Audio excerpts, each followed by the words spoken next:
L'histoire de l'évangélisation à travers les siècles témoigne que les grands missionnaires ont été de grands priants, plus spécifiquement d'authentiques adorateurs de l'Eucharistie. En effet, l'Eucharistie est la source et le sommet de toute vie chrétienne, nous dit Lumen Gentium.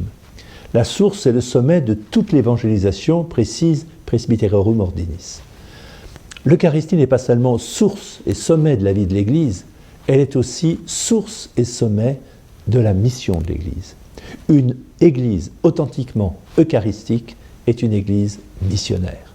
Aussi, la nouvelle évangélisation devra-t-elle s'ancrer dans un véritable renouveau eucharistique et en particulier un renouveau de l'adoration eucharistique.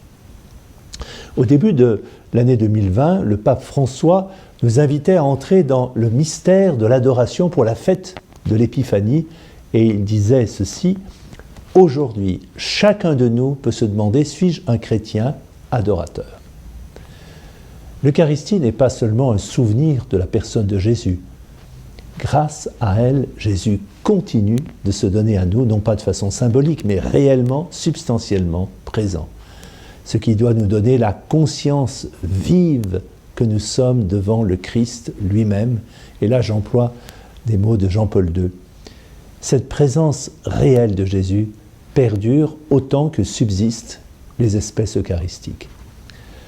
En raison de cette permanence, l'adoration du Saint-Sacrement constitue une rencontre personnelle, un face-à-face, à hauteur de visage, entre Dieu et l'homme. Dieu ne donne pas quelque chose, il se donne lui-même. L'adoration ne peut être considérée indépendamment de la messe. Elle en est la prolongation et le premier fruit de l'adoration sera aussi de nourrir la faim de communier. Et on le ressent tout particulièrement dans ce temps de pandémie où beaucoup sont privés de la messe. Comme l'écrivait saint Augustin au IVe siècle, que personne ne mange cette chair sans d'abord l'adorer. Nous pécherions si nous ne l'adorions pas. Ainsi, l'adoration intensifie les fruits de l'Eucharistie en prolongeant le temps de la communion, l'union à Dieu et en même temps l'unité entre frères et sœurs. Oui, l'adoration fait grandir la communion au sein de l'Église, entre tous ceux qui se relaient devant le Saint-Sacrement exposé, qui s'unissent à Jésus, Eucharistie, pour rentrer, comme le disait l'apôtre Paul, dans les sentiments qui étaient dans le Christ Jésus, spécialement à l'heure de sa passion où il a donné sa vie pour le salut du monde. Je soulignerai 4 dimensions dans l'adoration eucharistique. D'abord, l'adoration eucharistique nous plonge dans un silence, ce que j'appellerais le silence eucharistique. Notre monde contemporain, nous le savons, est saturé de bruit. Les voitures, l'agitation continue, les espaces professionnels partagés, la cacophonie des villes. Nous ne pouvons pas échapper à ce bruit continu. Ce bruit s'impose partout, jusque dans les foyers où les téléphones portables sonnent continuellement et où il est presque impossible de s'isoler du bruit environnant. Face à ce bruit, Dieu se fait silence. Parole vivante et éternelle, Dieu se fait pourtant silence en s'incarnant dans l'enfant Jésus. Cet enfant qui reste silencieux à Nazareth pendant 30 ans. Jésus se tait devant ses accusateurs à la fin de sa vie, et c'est silencieusement qu'il meurt sur la croix et qu'il est mis au tombeau. Eh bien, dans l'hostie, il se tait encore. Certains s'éloignent de Dieu à cause de son silence apparent. C'était Léon Bloy qui s'exclamait « Pas de nouvelles de Dieu », en oubliant que, au contraire, le silence est le refuge de Dieu. Le silence est l'habitude de Dieu, sa manière, sa présence incognito, pour laisser place à la liberté de l'homme. Toute la tradition biblique patristique nous révèle qu'on ne rencontre Dieu que dans le silence. Privé de silence, l'homme se prive de Dieu. Le silence exprime Dieu. Il est un signe tangible du sacré. Dieu travaille et agit en silence. Eh bien, dans l'Eucharistie, Dieu s'approche de nous par son silence. Ce silence de Jésus dans l'hostie n'est, comme à Nazareth, sur la croix, que douceur, bonté, humilité. Le Christ silencieux, dans le Saint-Sacrement de l'autel, se donne à tous. Devant le tabernacle, au pied de l'ostensoir, chacun a la possibilité d'être écouté. Tel est le sens du silence eucharistique. Tout à la fois, Jésus s'offre et Jésus accueille. En particulier, il accueille le silence de ceux qui sont sans parole. Il investit par son silence de communion, d'offrande au Père, tous les silences, ceux de nos doutes, de nos peurs, de la honte liée au péché, de l'ignorance, de l'incompréhension. Il vient ainsi profondément habiter notre intériorité, la part indicible de notre vie. Le silence de l'homme à l'adoration se veut une réponse de toute notre vie au silence divin. Mais que dire à Jésus dans le silence de l'adoration ? L'adoration commence par un geste silencieux du corps qui se met à genoux, se prosterne en signe de dépendance, comme les rois mages se sont prosternés devant l'enfant Dieu dans l'humble crèche. Faisons de même, car c'est le même Jésus dans l'hostie. Sans adorer, disait le pape François, on ne connaît pas Dieu. Lorsque nous nous mettons à genoux, nous offrons ainsi toute notre personne, notre esprit pour le connaître, notre cœur pour l'aimer, notre volonté pour le servir, notre corps pour le glorifier. Dans notre imperfection, nous nous unissons à l'adoration silencieuse de la Vierge Marie à Bethléem, à Nazareth, au Calvaire, ainsi qu'aux adorations des saints, des anges, à travers l'histoire de l'Église. Notre silence dans l'adoration est action de grâce. En adorant, rendons grâce à Dieu pour l'amour immense de Jésus pour tous les hommes, pour nous-mêmes en particulier. Remercions-le de nous recevoir près du tabernacle à toute heure du jour ou de la nuit. Exprimons notre gratitude au Père de nous avoir donné son Fils bien-aimé. Exprimons notre action de grâce au Saint-Esprit de l'avoir incarné de nouveau sur l'autel par le ministère du prêtre pour chacun de nous personnellement, pour notre salut, pour notre paix. Notre silence dans l'adoration est non seulement action de grâce mais aussi réparation. Et voici que dans l'adoration eucharistique, nous sommes devant lui, nous demandons pardon, nous demandons réparation pour tant d'indifférence de la part des hommes. Nous demandons pardon pour nos propres infidélités. Notre silence dans l'adoration est encore supplication. Nous supplions Jésus pour l'Église, pour les prêtres, pour les consacrés, pour les familles, pour les pécheurs. Nous pouvons nous exprimer avec simplicité face à lui en formulant simplement nos demandes. Demandons-lui en l'adorant tout ce dont nous avons besoin. L'adoration nous fait encore entrer dans une autre dimension de notre relation avec Dieu. Dans l'adoration eucharistique, nous entrons dans la beauté de Dieu. La beauté de Dieu se dit à travers l'hostie. Esthétiquement, l'hostie ne présente aucune caractéristique qui puisse en faire un objet de beauté apparente. L'hostie consacrée à l'aspect ordinaire d'un morceau de pain azime. Regarder ce pain consacré dans l'hostie lors de l'adoration peut même nous paraître difficile, aride. Quel doit être notre regard dans l'adoration ? Regarde-t-on l'hostie comme on regarderait un beau paysage ou un tableau de maître ? Peut-on parler de beauté de l'hostie ? En quoi ce mot de beauté que nous appliquons à des réalités terrestres peut-il concerner l'hostie ? Je dirais que la beauté de l'hostie, c'est la beauté même de Dieu. Une beauté si haute, si éblouissante que Dieu choisit justement de la voiler à nos yeux. Cette beauté divine de l'hostie, loin d'être froide, inerte, rayonne de l'intérieur de l'action bienfaisante de Jésus hostie, action qui s'exerce sur nos âmes comme un soleil. Plus encore que l'art, la beauté de l'hostie nous illumine, nous réchauffe, nous console, nous transforme. Cette hostie ronde, circulaire, se compare effectivement à un soleil. Le Père du ciel lui-même se confie à Catherine de Sienne en disant « Ce corps eucharistique de mon Fils est un soleil » que met en valeur l'ostensoir. Cet ostensoir qui a souvent une forme de soleil, effectivement, pour nous rappeler ce rayonnement de l'hostie. Les choses profondes sont toujours préparées et enveloppées par une certaine obscurité. Les étoiles n'apparaissent que dans la nuit. C'était Gustave Thibon, dans l'échelle de Jacob, qui nous redisait cette vérité profonde. Dans le livre d'Isaïe, il est ce verset 15 du chapitre 45, où il est dit que, en vérité, Seigneur, tu es un soleil qui se cache. L'adoration éprouve cette vérité. C'est la nuit pour nos sens. Nos yeux ne voient pas de soleil, mais une simple hostie corruptible. Et pourtant, quelle profondeur, quelle présence que celle du soleil. Paradoxalement, l'éclat du soleil apparaît voilé dans l'Eucharistie. C'est un cache-cache entre Dieu et l'homme, dans lequel se niche la foi. Ce qui est montré contient une ombre, comme son revers. Le regard cache une fin de pénétrer plus profond, plus avant le mystère, comme le trésor caché dans le chant dont nous parle l'évangile de Matthieu. Ce voilement, c'est le propre de l'amour. La beauté de Dieu est dans son amour, c'est-à-dire dans le don qu'il fait de lui-même. Et le propre de l'amour est de se donner jusqu'à disparaître à nos yeux. Dieu qui est la beauté éclatante, suprême, plus grande que toutes les beautés terrestres, pourtant il se voile, il cache sa lumière dans le pain sans levain de l'hostie afin d'arriver jusqu'à nous, de ne pas nous écraser de sa splendeur. Si nous voyions la beauté de Dieu, nous serions ensorcelés par elle. Elle nous priverait de liberté de le choisir.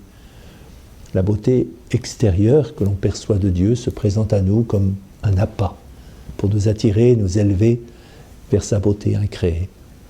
Elle n'est, cette beauté, qu'épiphanique, à peine esquissée. La clarté perçue renvoie à une source lumineuse qui lui est supérieure. Si le spectateur s'arrête à l'image, s'il la retient en se fixant sur elle, il en devient idolâtre, otage. L'image met en chemin, elle fait signe vers un au-delà d'elle-même, et puis elle s'efface dans le mystère qu'elle ébauche. Je pense à l'épisode de la révélation à Moïse du Seigneur dans le livre de l'Exode. « Je ferai passer devant toi, dit le Seigneur à Moïse, toute ma beauté, mais tu ne peux pas voir ma face. Tu ne peux pas voir ma face. » Tel est le sens de la présence réelle de Jésus cachée dans l'hostie. Porté par l'ostensoir, l'hostie se présente sous la modicité, l'austérité d'un pain sans levain. Elle nous fait passer du sensible au mystère, du pain à la présence réelle de Jésus dans l'Eucharistie. Dans l'histoire du salut, Dieu a toujours emprunté ce chemin paradoxal du voilement. La pédagogie de Dieu avec les hommes est faite de théophanies successives, de manifestations entre lesquelles il semble comme disparaître. Je pense par exemple à la nuée dans le désert, qui signale à Israël la gloire de Dieu en même temps qu'elle la couvre. Aubaine pour nos yeux et pour notre quête, le voilement de la réalité de Dieu sous les apparences de l'hostie constitue comme une allumette du désir de le mieux connaître. Et la foi nous permet d'assumer ce paradoxe. Le besoin que nous éprouvons de fermer les yeux en adorant exprime cette incapacité fondamentale. À partir de l'exhibition de ce morceau de pain, notre incapacité d'en saisir le mystère, ainsi que la nécessité de s'abaisser face à la réverbération du soleil de Dieu que met en exergue l'ostensoir enluminé.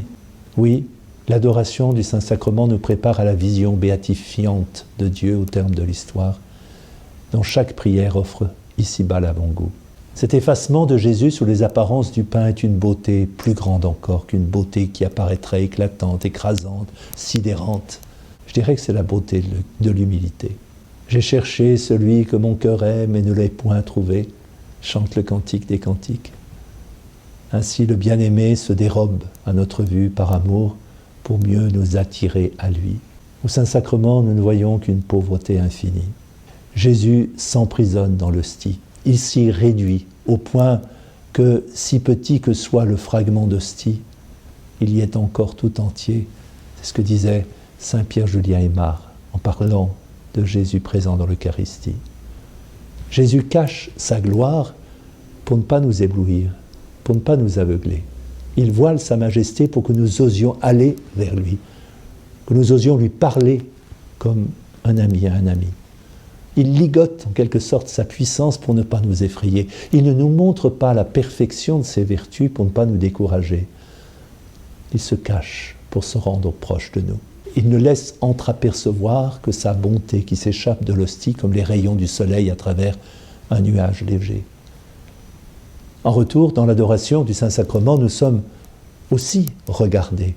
Comme Jésus a dévisagé le jeune homme riche, Alors Jésus fixa sur lui son regard et il l'aima. C'est ce que nous rapporte Marc au chapitre 10 de l'Évangile. Le regard de Jésus posé sur nous brûle le péché qui habite nos cœurs au feu de sa miséricorde. Lorsque nous l'adorons dans l'hostie, Jésus pose réellement son regard sur nous, nous brûle de l'intérieur de son amour. Dans l'adoration, nous ne sommes pas cantonnés au rôle de spectateurs, mais nous sommes, si notre cœur y est disposé, transformés. La rencontre avec Jésus dans le Saint-Sacrement ne nous laisse pas indifférents. Pensons à toutes ces rencontres de Jésus avec Zachée, Marie-Madeleine, la Samaritaine, dont la vie a changé au contact de Jésus.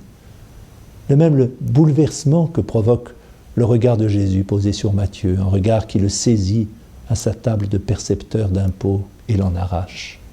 Là où Jésus est présent, notamment dans l'hostie, il n'est pas possible que rien ne change.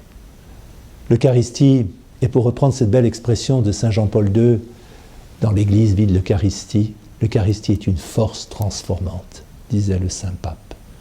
Oui, l'Eucharistie est le gage de notre espérance. Un monde nouveau peut advenir à partir du Christ, lui qui fait toutes choses nouvelles. Si Dieu est capable de changer le pain en son corps, nous qui consommons ce corps, il nous change et nous transforme de l'intérieur. Troisième dimension de l'Eucharistie et de l'adoration eucharistique, c'est que celle-ci est un temps pour Dieu. C'était Paul Tillich qui disait que le peuple chrétien, c'est le peuple du temps. Un peuple qui ne se constitue pas à partir d'un territoire à défendre, d'un patrimoine à faire fructifier, mais qui trouve son unité dans le Christ et qui se fonde sur une promesse énoncée par Dieu, de nous retrouver au ciel avec lui. L'unité du peuple chrétien s'inscrit dans le temps de l'Église et au ciel, dans l'éternité de Dieu. Ainsi, il y a une relation particulière du chrétien avec le temps passé, présent et futur, et qui prend tout son relief dans l'adoration eucharistique. L'adoration, c'est un temps pour Dieu, un temps avec Dieu, un temps en présence de Dieu, un temps habité par notre présence à celui qui se rend réellement, substantiellement présent à nous dans l'hostie consacrée. Pâques est pour un chrétien au centre, au sommet du temps. La messe n'est pas une simple commémoration, mais elle introduit les fidèles dans une réalité nouvelle. La messe est vraiment un sacrifice. Elle a été instituée par Jésus le soir du Jeudi Saint pour rendre son sacrifice perpétuellement présent jusqu'à la fin des temps. Elle reproduit de façon réelle et certaine ce qui s'est accompli sur la croix. La messe, mémorial sacrificiel dans lequel se perpétue le sacrifice de la croix, cette vérité se prolonge dans l'adoration eucharistique. La monstrance de Jésus dans l'ostensoir, autrement dit en quelque sorte la démonstration de Jésus-Christ où l'on fixe sa présence après la fraction du pain, n'est pas un souvenir ému, mais un acte de mémoire vivante, active, un acte sacramentel, liturgique qui constitue et régénère l'Église à chaque messe. Ainsi, l'adoration eucharistique oriente notre temps personnel ecclésial vers la Pâque du Seigneur.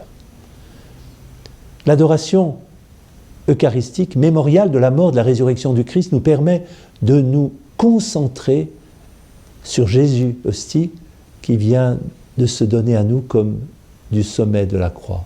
Ils lèveront les yeux vers celui qu'ils ont transpercé, disait le prophète Zacharie. Quand nous levons les yeux sur l'hostie, nous contemplons celui que nous avons transpercé par nos fautes, par notre indifférence à son égard, par notre manque d'amour envers lui, envers notre prochain. L'adoration nous rend contemporains du Christ. C'est ce que disait Kierkegaard. Le temps présent constitue toujours un temps de grâce, donné par Dieu pour nous parfaire. L'homme n'a pas reçu d'emblée sa fin, sa perfection. Il a besoin de temps pour croître vers la perfection.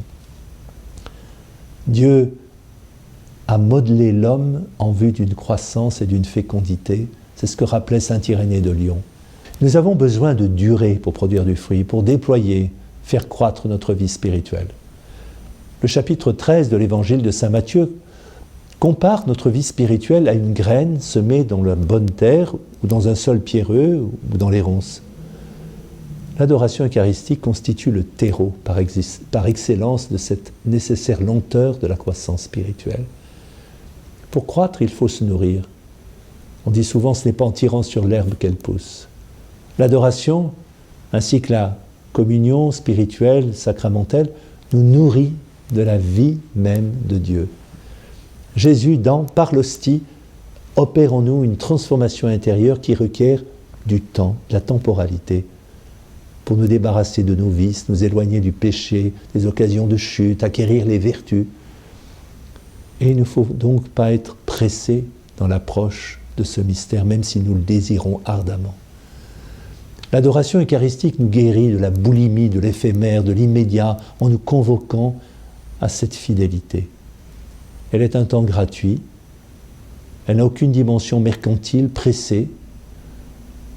Comme on dit, le temps, c'est de l'argent. C'est pas ça dans l'Eucharistie, c'est pas ça dans l'adoration. Dans l'adoration, j'offre mon présent, un présent avec l'imprévu de Dieu, dédié à sa providence.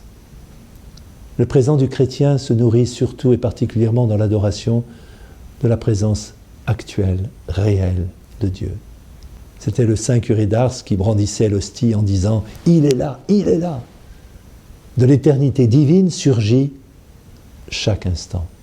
Cette éternité n'est pas une durée indéterminée, mais une source sans cesse jaillissante où chaque instant participe de cette éternité qui advient instant après instant.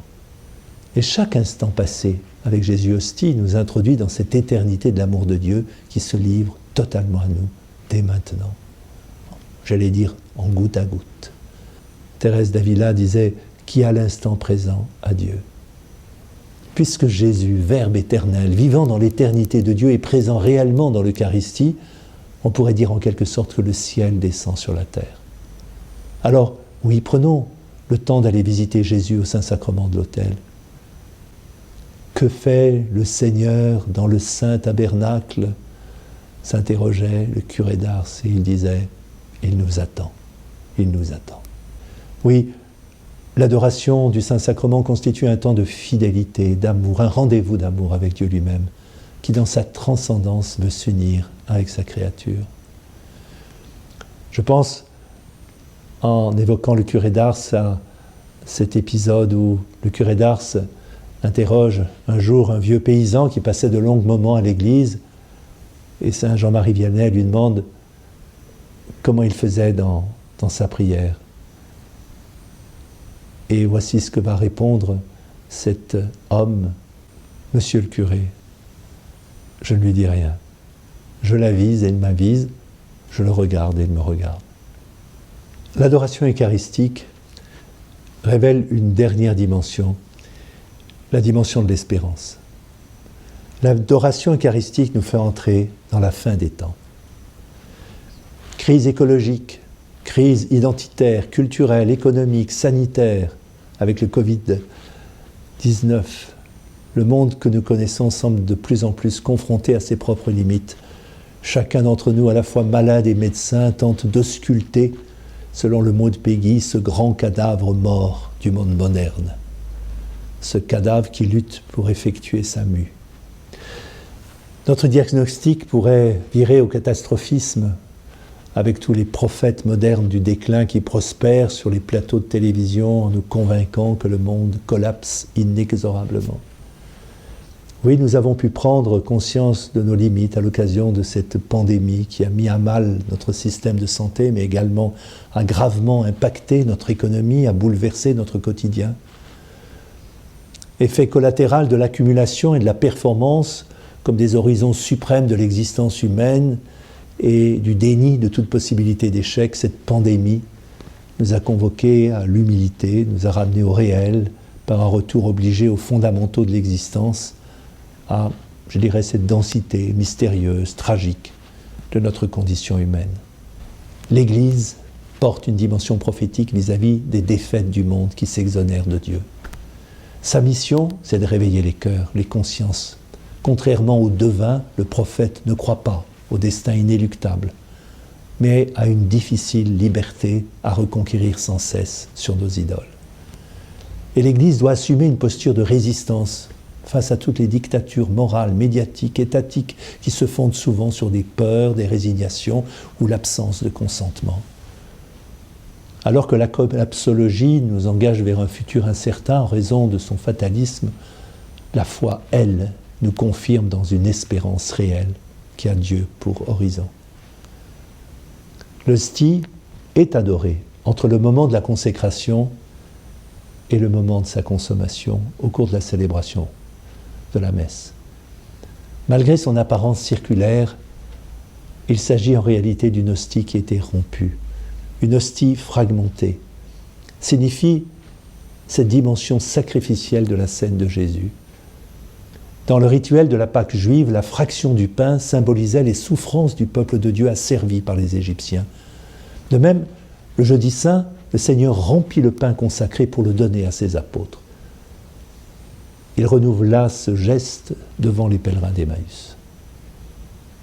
C'est lors de cette fraction du pain que ces derniers reconnurent le serviteur souffrant mort sur la croix. Et à la messe, cette fraction de l'hostie symbolise, exprime les souffrances du Christ qui assume celles du monde. Que la vie puisse renaître du sacrifice et de la fragmentation constitue le mystère de notre foi chrétienne.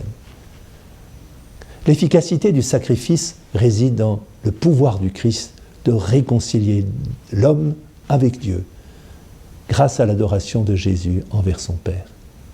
Le sacrifice du Christ est cause pour nous de l'espérance. Chaque messe et chaque temps passé devant le Saint-Sacrement de l'autel constitue une vraie réconciliation avec Dieu et avec notre vocation. La crise actuelle dévoile notre attente d'être réunifiés, réconciliés en nous-mêmes. Et l'adoration va le faire par le sang de l'agneau, à travers cette hostie fragmentée que nous contemplons. Face à l'effondrement humain et spirituel de beaucoup de nos contemporains, la messe s'offre comme un lieu d'espérance, de guérison. L'adoration est la réponse ultime de Dieu face à la fragmentation de l'univers. Cette communion fraternelle s'accomplit dans la liturgie par une transformation profonde qui se nomme la transsubstantation. Face à tous les fatalismes, face au scepticisme, aux résignations qui doutent que le monde puisse changer, l'Église proclame par l'Eucharistie que notre vie, notre monde sont appelés à se convertir. Cette œuvre s'opère dans le sillage de la transformation opérée dans et par l'Eucharistie lorsque le pain devient le corps du Christ. Le livre de l'Apocalypse distingue d'une part les créatures célestes et les compagnons de l'agneau qui adorent Dieu, et de l'autre, les nations et la terre qui adorent la bête. C'est la question que pose Saint Jean, qu'il nous pose. Vers qui l'adoration va-t-elle se porter? Vers celui qui siège sur le trône ou vers la bête qui veut régner à la place de l'agneau? Lorsque Moïse redescend de la montagne avec les tables de l'Alliance, le peuple adore un veau d'or. Voyant cela, Moïse va tomber à terre, se prosterner pour adorer lui, le vrai Dieu. L'adoration se distingue de l'idolâtrie, car l'adoration se rapporte à Dieu seul et ne peut être revendiquée par aucune créature. Si l'homme n'adore pas Dieu, il sera tenté de se prosterner devant d'autres divinités ou idoles, car l'homme ne peut pas vivre sans adorer. La lumière voilée de l'hostie nous révèle la splendeur du Dieu qui nous attend.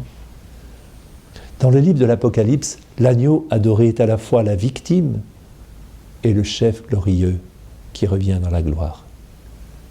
L'adoration eucharistique manifeste notre espérance de cette vision glorieuse de Dieu au ciel.